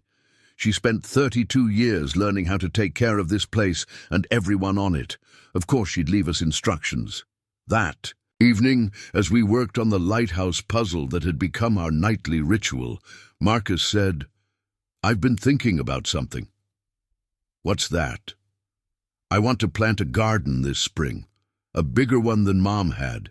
I want to grow enough vegetables to share with the library for their community dinners, and maybe sell some at the farmer's market in the next town over." "That's a wonderful idea. Do you know how to do that?" Marcus grinned. "Mom left detailed gardening notebooks too, and Mrs. Henderson's husband used to run the county extension office before he retired. He said he'd help me plan it." I marveled at this young man's capacity for growth, for taking something he'd learned from his mother and expanding it into something uniquely his own. The shy, dependent person I'd first met was evolving into someone with ideas and ambitions and plans. "For the future, there's something else," Marcus continued. "I want to ask Mrs. Henderson if I can increase my hours at the library, maybe work 5 days a week instead of 3. Are you sure you're ready for that?" "I think so. And Theodore, I want to start paying rent for my room, for my food, for my share of taking care of this place." The suggestion caught me completely off guard. "Marcus, you don't need to pay rent. This is your home." "It's our home," he corrected gently. And I'm a grown man with a job. I should contribute to the household expenses. Mom always said that being part of a family means everyone contributes what they can. I looked at this man who'd been written off by so many people as intellectually limited, and I saw someone with a clearer understanding of responsibility and dignity than most people twice his age. If that's what you want, then we'll figure out something fair, I agreed. Good.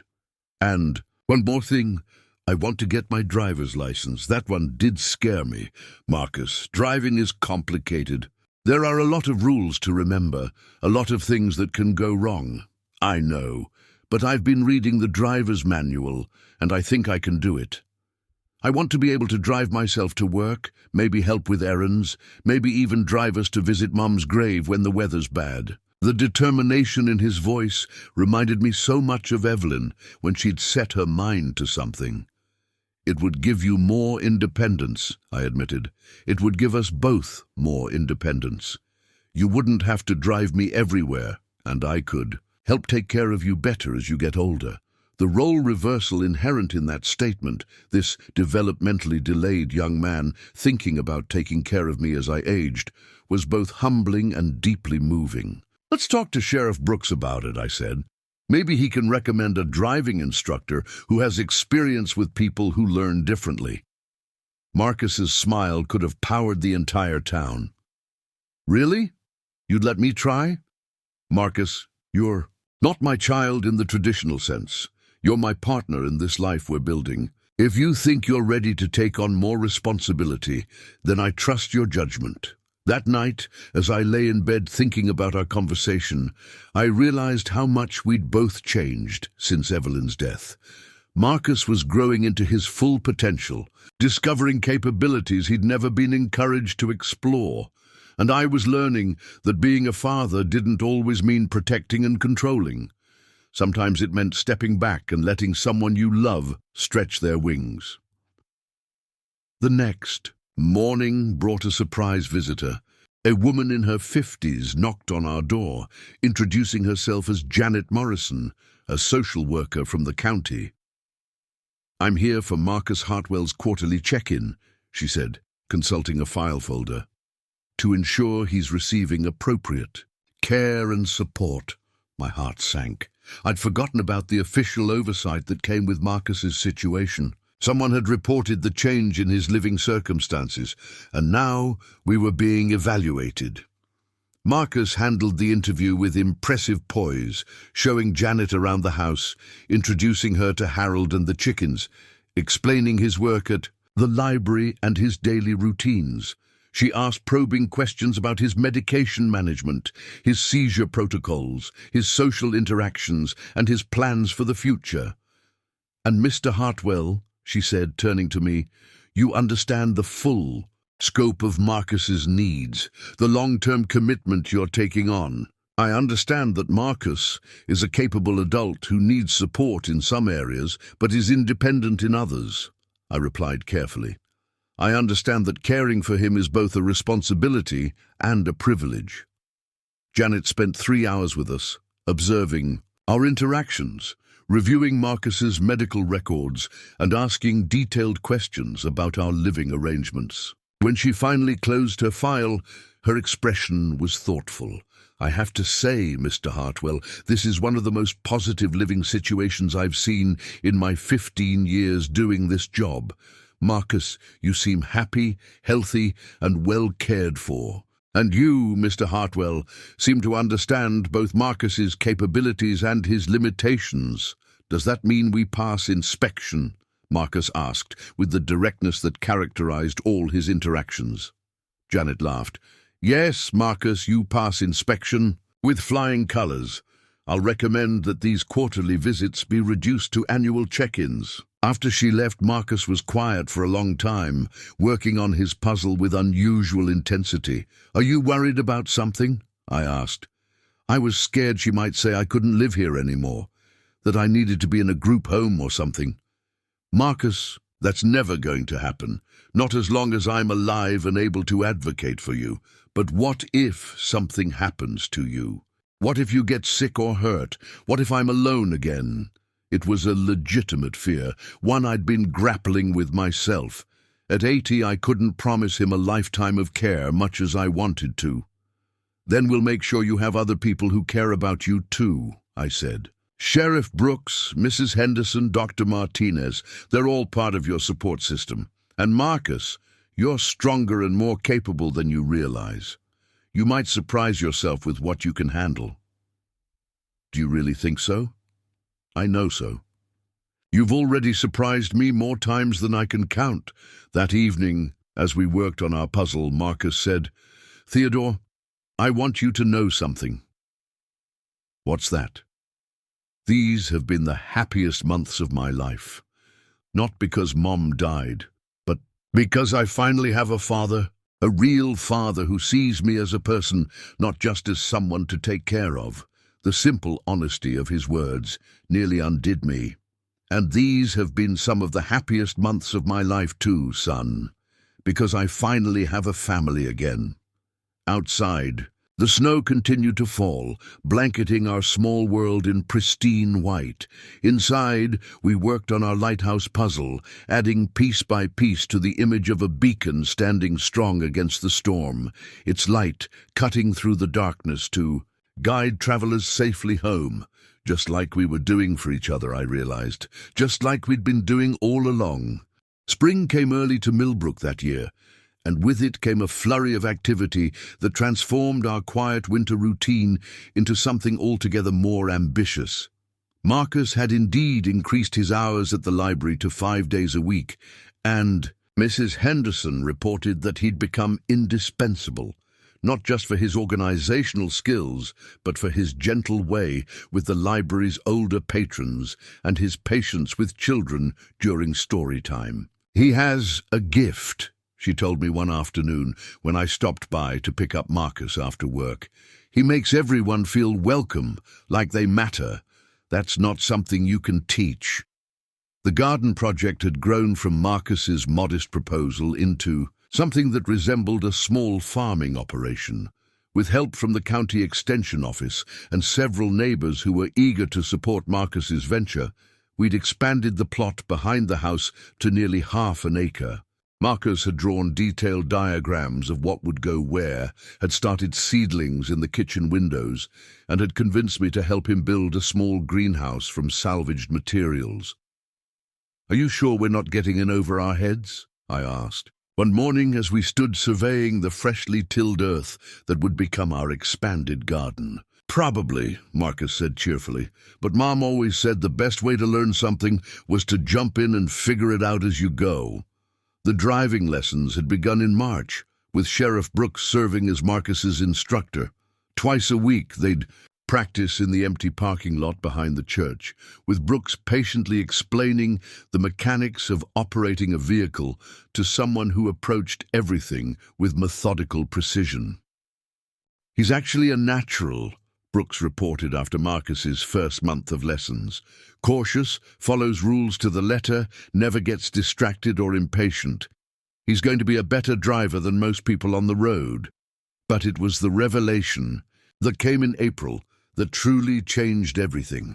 I was helping Marcus transplant seedlings when Mrs. Henderson arrived at our front door, practically vibrating with excitement. "Marcus," she called out, "you need to see this right now." She led us into the house and spread a letter across the kitchen table. It was addressed to Marcus Hartwell from the State Library Association, and the contents made my jaw drop. "Congratulations," I read aloud, "on being selected as this year's recipient of the Outstanding Library Volunteer Award. Your dedication, innovation, and service to your community have made a significant impact on library services in rural Pennsylvania." Marcus stared at the letter like it was written in a foreign language. "What does this mean?" "It means," Mrs. Henderson said, barely containing her glee, "that you're being honored at the State Library Conference in Harrisburg next month.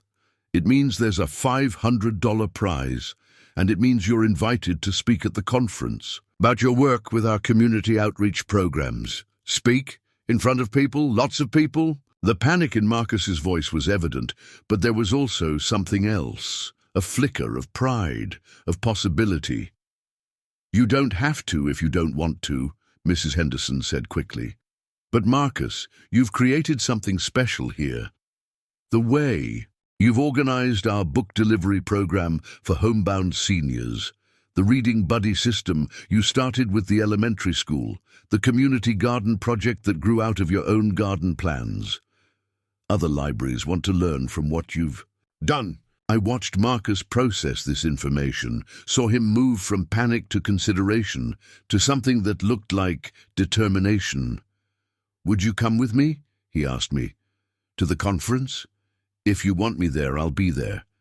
And would you help me write the speech? I know what I want to say, but I'm not good with big words and fancy sentences. Marcus, you don't need big words or fancy sentences. You just need to tell people what you've done and why it matters to you. That evening, we sat at the kitchen table working on what would become Marcus's first public speech.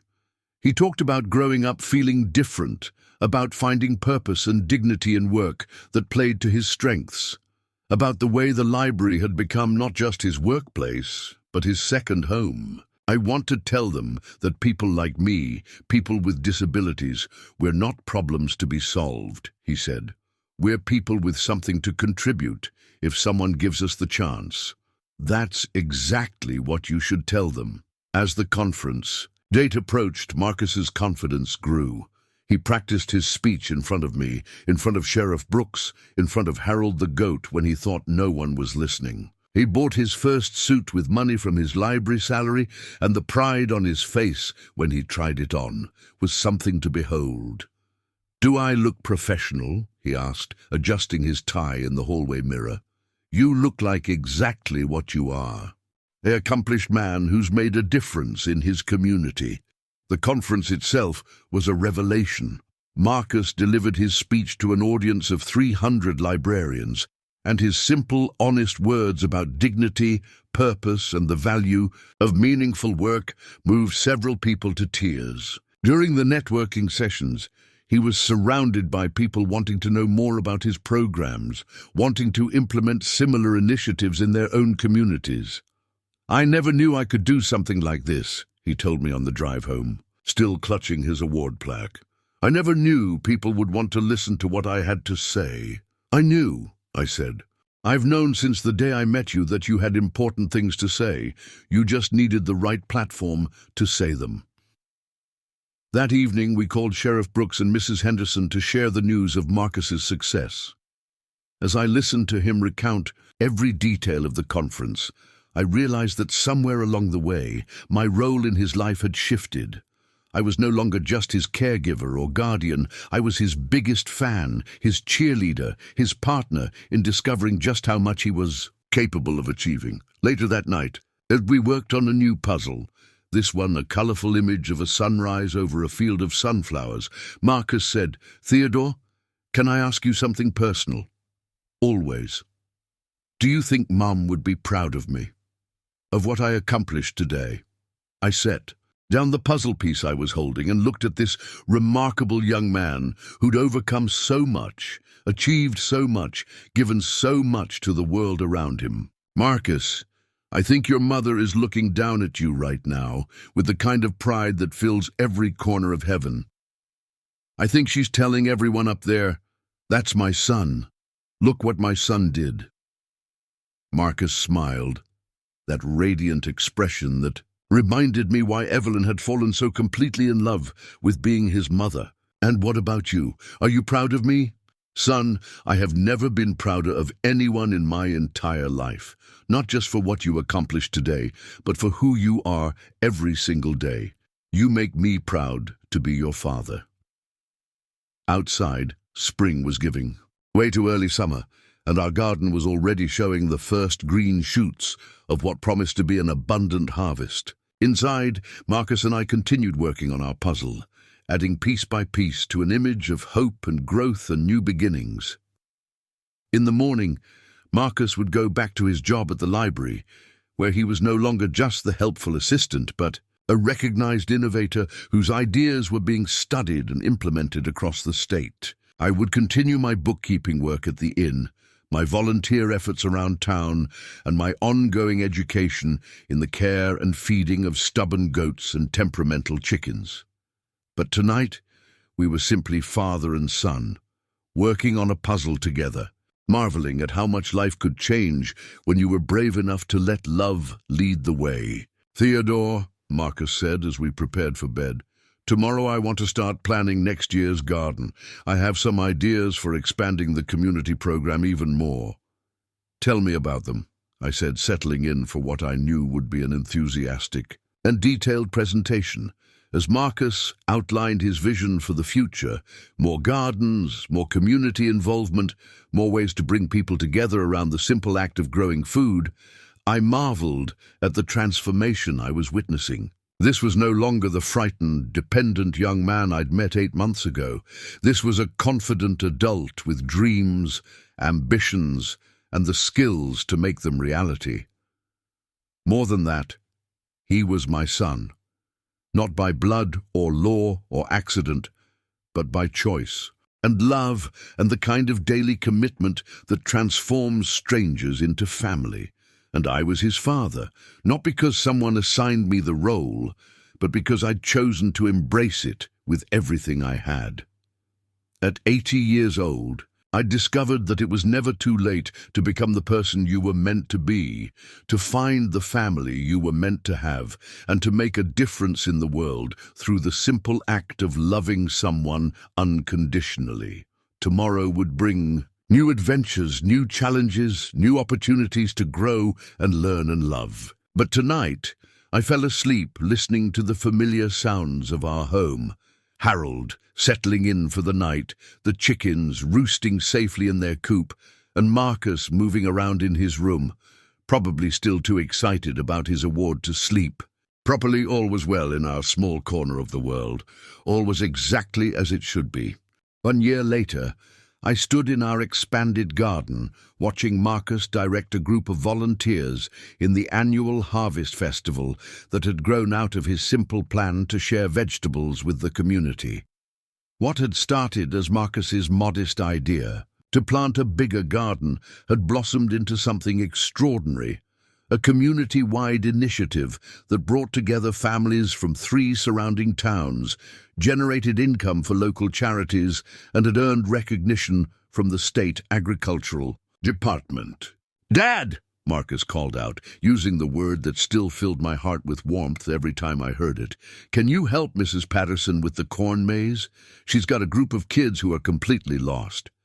I marveled at the confidence in his voice, the easy way he took charge of organizing dozens of people.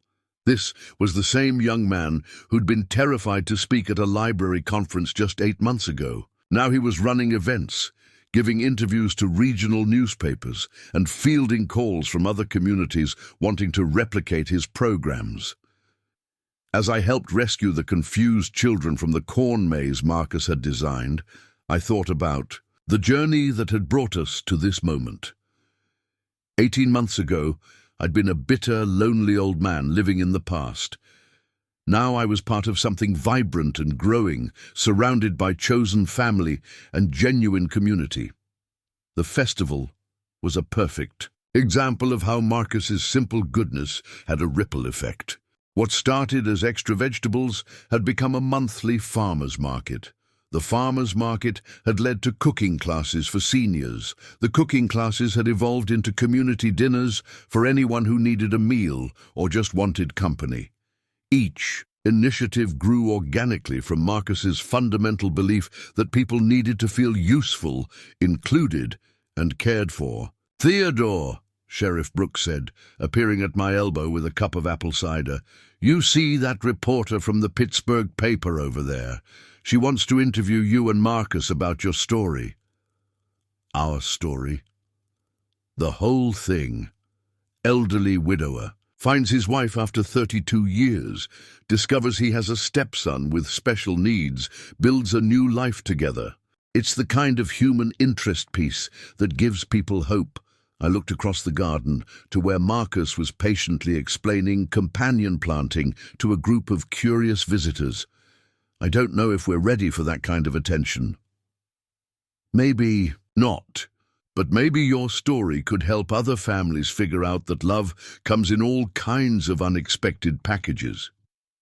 That evening, after the festival had wound down and we'd cleaned up with the help of our regular volunteers, Marcus and I sat on the front porch with Harold the goat at our feet and the chickens settling in for the night. It had become our traditional way of ending the day, just the two of us, reflecting on whatever had happened, planning for tomorrow. "Dad," Marcus said, "I want to show you something." He disappeared into the house and returned with a thick photo. Album I'd never seen before. On the cover, in his careful handwriting, were the words, "Our Family Story." "I've been working on this all year," he explained, settling beside me. "It's everything. The old pictures you brought from Chicago, the ones Mom saved from when I was little, new ones we've taken together, but also stories. All the stories you've told me about Grandma and Grandpa Hartwell, about Mom when she was young, about how we found each other." I opened the album with trembling hands. The first page showed a wedding photo of Evelyn and me from 1975, young and radiant and full of hope. Beside it, Marcus had written, "This is where our story really begins, when Mum and Dad fell in love and started building a family, even though they didn't know it yet.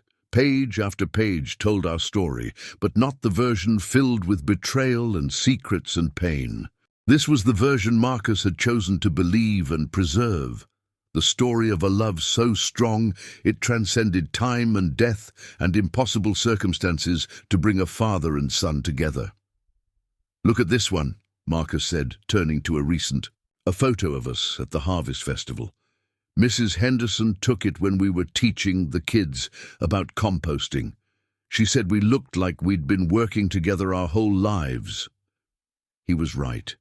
In the photo, we moved with the synchronized ease of people who'd learned each other's rhythms, who anticipated each other's needs without thinking about it. "Marcus," I said, my voice thick with emotion, "this is beautiful. But you know the real story, don't you? You know about the hard parts, the painful parts." "Of course I do. But Dad, here's what I've learned over this past year. Every family has hard parts. Every love story has pain in it somewhere. But we get to choose which parts we let define us. And which parts do you choose? I choose the part where Mom loved me enough to sacrifice everything to keep me safe. I choose the part where you loved her enough to forgive 32 years of secrets. I choose the part where we both chose to love each other, even though we didn't have to." I turned the page and found photos from Marcus's birthday last month.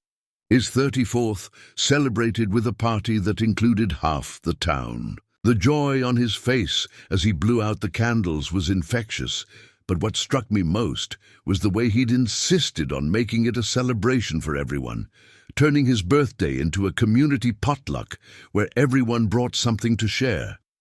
"There's something else," Marcus said, pulling out a letter. "I wrote this for you, like Mom did, but this one's for while you're still alive to read it." My hands shook as I opened it.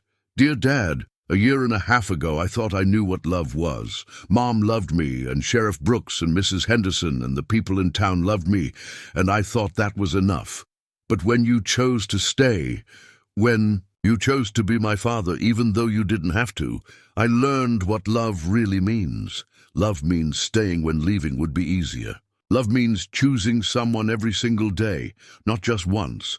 Love means seeing the best in someone, even when they can't see it in themselves. You didn't have to love me. You could have walked away when you learned the truth about Mom's secrets. You could have done your duty and found me a nice care facility somewhere. But instead, you saw me, really saw me, not just as someone to take care of, but as someone with dreams and abilities and something to contribute. I want you to know that you saved my life. Not just from being alone when Mom died, but from believing. I was limited by my disabilities. You showed me that it doesn't matter how slowly you learn or how many times you need something explained. What matters is that you keep trying, keep growing, keep believing in yourself. You're the best father I could have asked for, and I'm grateful every day that Mom's phone call brought you back to us. We lost 32 years, But we made up for it by making every day since count. Love you, Dad, not because I have to, but because you're easy to love. Because you make terrible pancakes, but you keep trying. Because you help me with my speeches and never make me feel stupid when I stumble over words. Because you chose me when you didn't have to.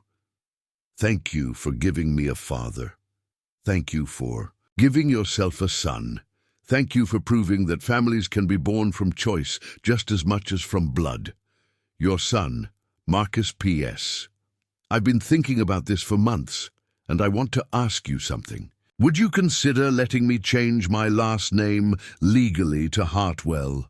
I know I'm not your biological son, but you're my real father, and I'd be honored to share your name. I couldn't speak for several minutes. The letter blurred through my tears as I tried to process the magnitude of what this young man was offering me. Not just his love, but his identity, his future, his name. Marcus, I finally managed. There's nothing in this world that would make me prouder than having you as my son in every legal sense. But are you sure? It's a big step. I'm sure.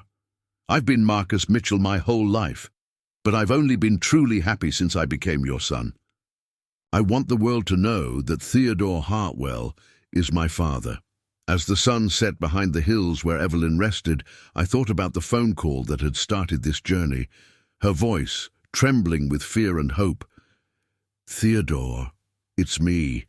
I'm sorry. I need you to forgive me. I'd thought she was asking for my forgiveness, but now I understood she'd been offering me something far more valuable, the chance to become the man I was always meant to be, a father, a partner in someone else's dreams, a vital part of a community that thrived on connection and mutual support. Dad, Marcus said, breaking into my thoughts. Yes, son? Are you happy?